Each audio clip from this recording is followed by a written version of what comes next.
Good morning guys, कैसे हैं आप लोग। मैं बिल्कुल ठीक हूँ। आप लोग बताइएगा आप लोग कैसे हैं। हम आप लोगों को गृह विज्ञान क्लास 9 की बता रहे थे, जिसमें वायु द्वारा होने वाले रोग, वायु प्रदूषण के द्वारा होने वाले रोगों के बारे में मैंने बताया था।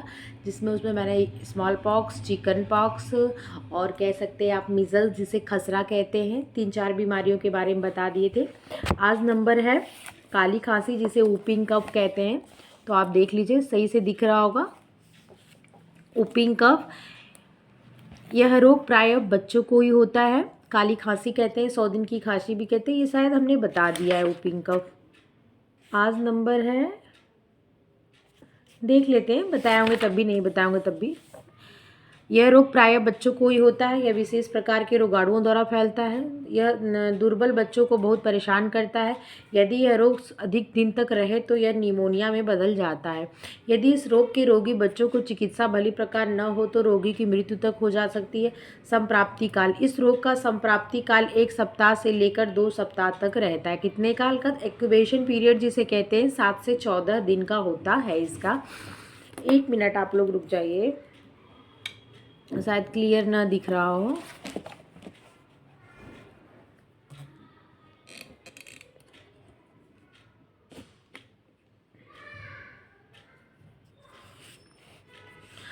कितने दिन का होता है? 7 से 14 दिन का इसका इंक्यूबेशन पीरियड होता है। 2 सप्ताह तक का, 1 सप्ताह से 2 सप्ताह तक लिखा हुआ है। रोगाणुओं के लक्षण है कि रोगाणुओं के शरीर में प्रवेश करने के 10 दिन बाद रोग के लक्षण प्रकट होते हैं। गले में खराश व दर्द होता है, साथ ही जुकाम भी होता है। इसके बाद शुरू में खांसी हल्की उठती है। खांसते समय नाक एवं आँख से पानी निकलता है, चेहरा लाल हो जाता है। अगले 10 दिन बाद खांसी बहुत ही तेज उठती है, चेहरा लाल हो जाता है। खांसी इतनी तेज उठती है कि खांसते खांसते उल्टी होने लगती है। रोगी बेदम हो जाता है। 1 सप्ताह बाद रोग में धीरे धीरे सुधार, धीरे धीरे क्या होता है, रोग में सुधार हो जाता है, होने लगता है। खांसी के दौरे थोड़ा रुक रुक कर आने लगते हैं। इस खांसी का आक्रमण कई मिनट तक रहता है। खांसते खांसते उल्टी होने लगती है। संक्रमण, इन्फेक्शन की बात की जा रही है। रोगी के जोर जोर से बोलने, खांसने, छींकने के साथ साथ इस रोग के रोगाणु वायु में मिल जाते हैं। रोगी व्यक्ति के जूठे गिलास में पानी पीने से भी रोग हो जाता है, क्योंकि इसके सलाइवा, जो आपका म्यूकस निकलता है ना, सलाइवा श्लेष्मा, उसी में इसके वायरस क्या होते हैं, रहते हैं। रोगी के नाक थूक में भी इस रोग के रोगाणु रहते हैं। परिचर्या और उपचार, रोगी को ठंड से बचाना चाहिए, उसको सीलन आदि से भी बचाना चाहिए, परंतु शुद्ध वायु तथा धूप का सेवन अवश्य करना चाहिए। रोगी को हल्के की धूप को क्या मानते हैं, प्राकृतिक निसंक्रमण मानते हैं, इसीलिए धूप में रहने के लिए कहते हैं। धूप में और क्या होता है, विटामिन डी उत्पादन करने की क्या होती है, क्षमता होती है। हमारी बॉडी के नीचे जो 7 डिहाइड्रोकोलेस्ट्रॉल होता है वो किस में बदल जाता है, तो विटामिन डी में परिवर्तित हो जाता है। किस माध्यम से? सूर्य की रोशनी के माध्यम से। रोगी को हल्का तथा सुपाच्य भोजन देना चाहिए। जो भोजन दिया जाए वह मात्रा में भी कम होना चाहिए। इस रोग से पीड़ित बच्चे साधारणतया अस्वस्थ रहते हैं। यूँ कि जो भोजन किया जाता है वह वमन के द्वारा बाहर निकल जाता है, इसलिए क्या होता है, ये क्या होते हैं, अस्वस्थ हो जाते हैं। ऐसे रोगी के फेफड़े कमजोर हो जाते हैं। रोगी को निमोनिया तथा राज्य यक्ष्मा होने की संभावना बढ़ जाती है। रोग से बचने के उपाय, नंबर 1, रोगग्रस्त बच्चों को स्वस्थ बच्चों से पृथक रखना चाहिए। रोगी के द्वारा प्रयुक्त वस्तु, तौलिया, वस्त्र, बर्तन आदि स्वस्थ बच्चे प्रयोग न करें। रोगी को रोगमुक्त हो जाने पर रोगी की सभी सामग्री तथा मकान को भी संक्रमित करा देना चाहिए। चिकित्सालय में जाकर बच्चों को काली खांसी का टीका लगवा देना चाहिए। साधारण जुकाम और खांसी से पीड़ित बच्चों को स्वस्थ बच्चों के संपर्क में नहीं आना चाहिए। डिप्थीरिया, डिप्थीरिया को रोहिणी भी कहते हैं। डिप्थीरिया को और किस नाम से जानते हैं, तो रोहिणी कहते हैं। डिप्थीरिया कोरोनी बैक्टीरियम डिप्थीरिया में, ये चीज़ें मैं आपको बता दी हूँ। मुझे शायद आज बताना है मम्स, ठीक है। चलिए देख लीजिए मम्स, क्योंकि एक ही चीज़ बार बार बताने का कोई फ़ायदा नहीं है। अभी बहुत सारे चैप्टर अभी आप लोग को बताने के लिए पड़े हुए हैं। तो कर्ड फेर देख लीजिए, जिसे मम्स कहते हैं। कर्ड फेर को गलसुआ, आप देखते हैं कान और ये मतलब आपका जबड़ा लेके सूज जाता है, तो उसे हम क्या कहते हैं, गलसुआ हो गया है, मतलब गल सूज गया है, गाल सूज गया है, गलसुआ कहते हैं। कर्ड फेर और मम्स भी कहते हैं, अंग्रेजी में इसे ही मम्स कहते हैं। यह भी विशेष रूप से बच्चों को ही होने वाला रोग है। यह अधिक भयंकर तो नहीं होता परंतु तीव्र संक्रामक रोग है। कहने का मतलब ये ज़्यादा खतरनाक बीमारी तो नहीं है, लेकिन क्या इसका इन्फेक्शन बड़ा एक्टिव तरीके से क्या होता है, इन्फेक्शन इसका होता है। कभी कभी वयस्कों को भी हो जाता है। यह रोग शीतकाल में अधिक प्रभावी होता है, मतलब ठंडियों के दिनों में ज़्यादा इफेक्ट डालता है या इफेक्टेड होता है, या कह सकते हैं सक्रिय होता है एक्टिव तरीके से। ये जो इसके जो वायरस हैं वो क्या होते हैं, एक्टिव होते हैं। संप्राप्ति काल 24 घंटे से लेकर 48 घंटे। कारण, इस रोग के रोगाणु लार्वे होते हैं। निकट संपर्क होने से तथा थूक के कणों द्वारा शरीर में प्रवेश करते हैं तथा 1 सप्ताह से 4 सप्ताह तक इसका संक्रमण हो सकता है। कितने सप्ताह, 1 सप्ताह से लेके 4 सप्ताह, मतलब 14 7 मतलब 1 महीने तक, आप कह सकते हैं 15 दिन से 1 महीने तक इसका संक्रमण होता है, इन्फेक्शन हो सकता है। रोगी की साधारण खांसी भी इसका संक्रमण कर सकती है।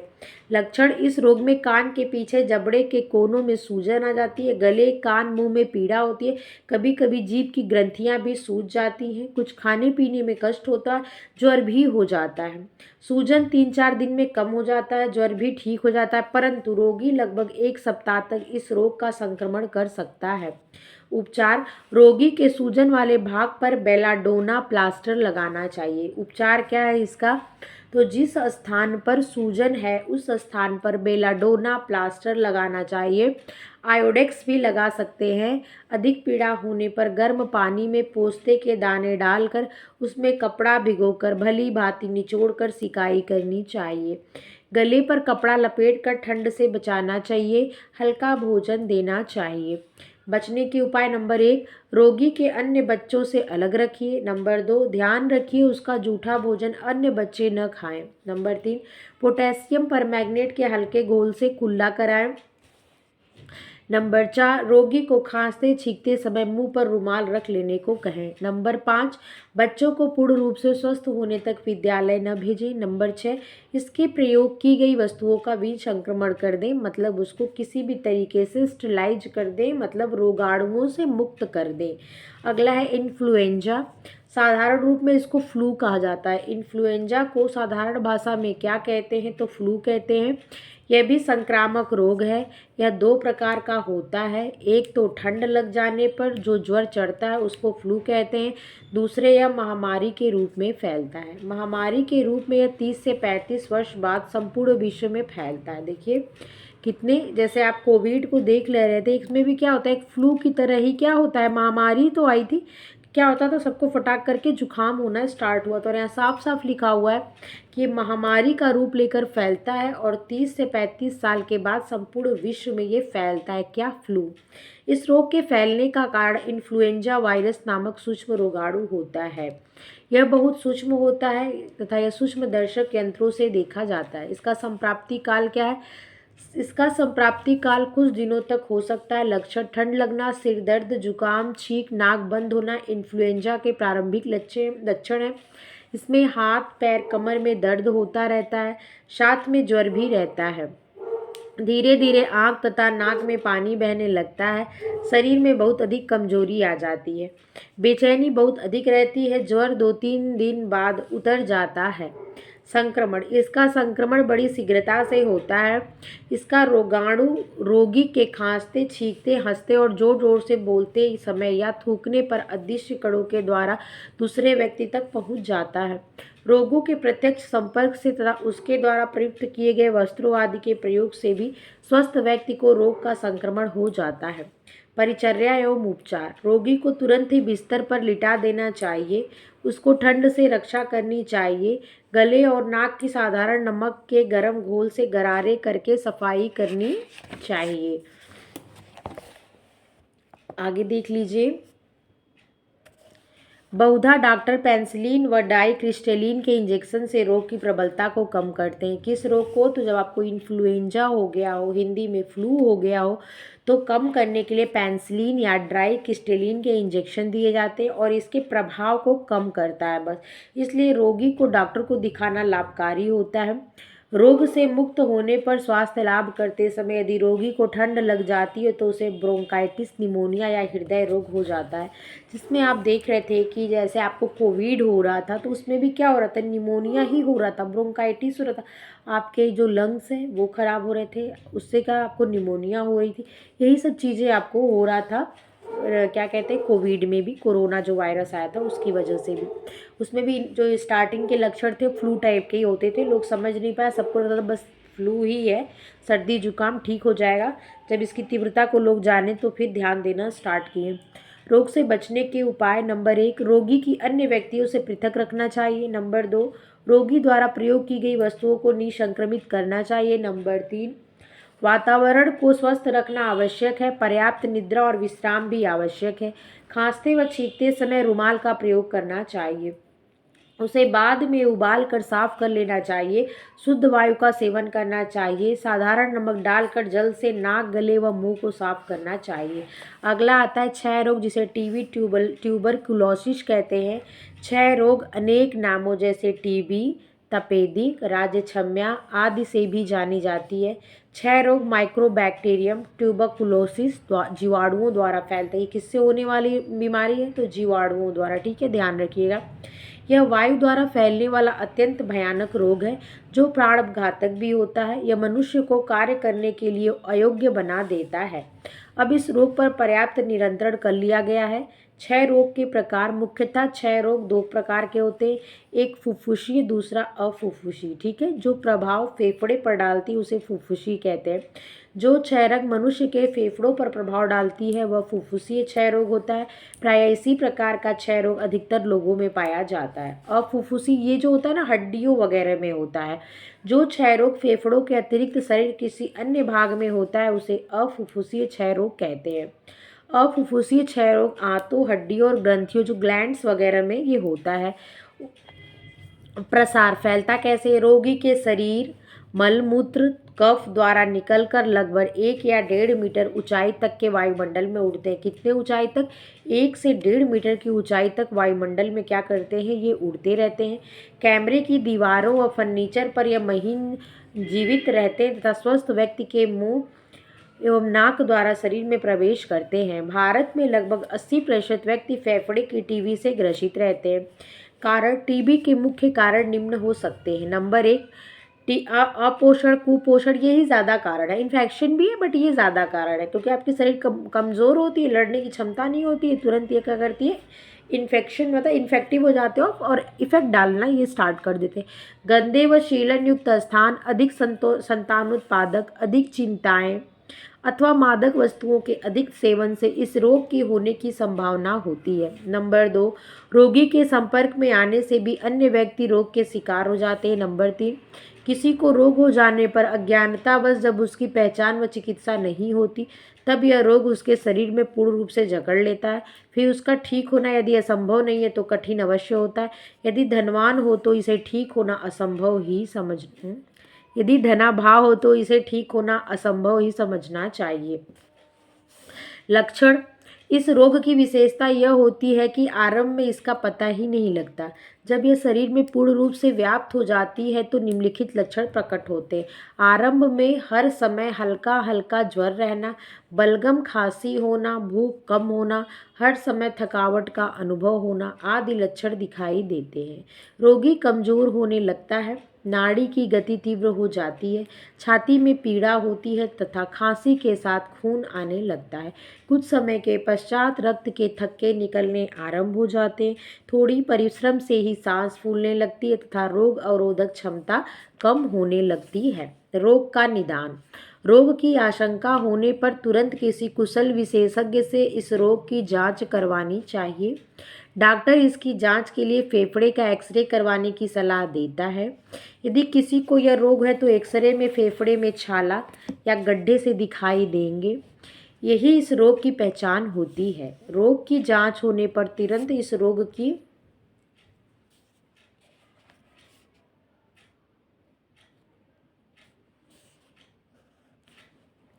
रोग की जांच होने पर तुरंत इस रोग की उचित चिकित्सा की व्यवस्था करनी चाहिए।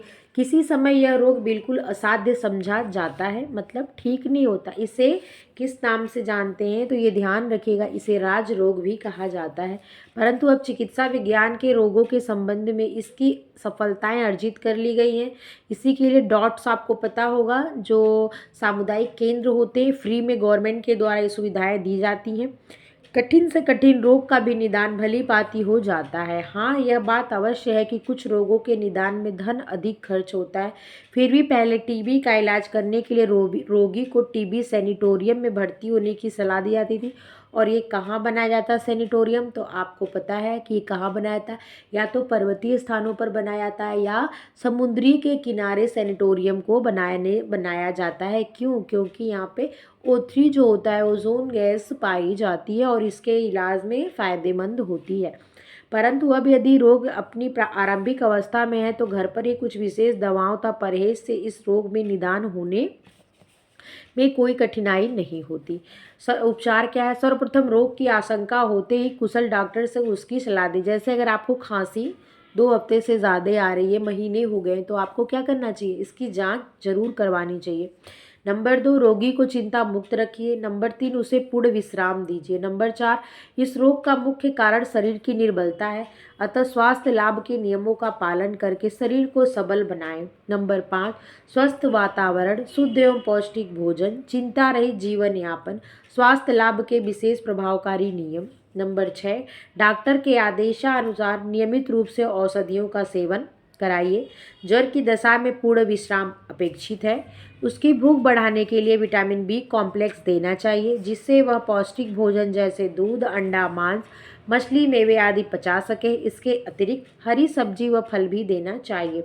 विटामिन ए, डी, कैल्शियम भी आवश्यक है। परिचर्या, रोगी को धूल धुएं से दूर रखना चाहिए। नंबर 2, परिचारिका को भी चाहिए कि परिचर्या करते समय नाक पर विसंक्रामक पदार्थ के घोल में भीगा हुआ कपड़ा रखें, ताकि उसके स्वास्थ्य पर प्रतिकूल प्रभाव न पड़े। आपको समझ में आता होगा कि ये जो पदार्थ है, विसंक्रामक का मतलब स्टेरॉइड, जिसे रोगाणु युक्त जो केमिकल आते हैं जिससे रोग का प्रभाव न पड़े, उस पदार्थ को लगाने का मतलब क्या है कि उसमें वो चिपकेंगे, वो गीला हो जाएगा। ठीक है, स्प्रे वगैरह करेंगे तो सिंपल सी बात है, मॉइस्चर आ जाएंगे या उस पर उसका असर आ जाएगा। अगर वो जब आप बोलेंगे, हंसेंगे या वायु के द्वारा, श्वास के द्वारा जब आपके संपर्क में आएंगे तो उस पर चिपकेंगे और क्या होंगे, वो अप्रभावित हो जाएंगे और आपको प्रभाव उसका नहीं पड़ेगा। इसीलिए कह रहे हैं गीला कपड़ा, भीगने में क्या मतलब, चिपक जाएंगे, उसके स्वास्थ्य पर प्रतिकूल प्रभाव न पड़े। रोगी को प्रसन्न एवं चिंता मुक्त रखने का प्रयत्न करना चाहिए।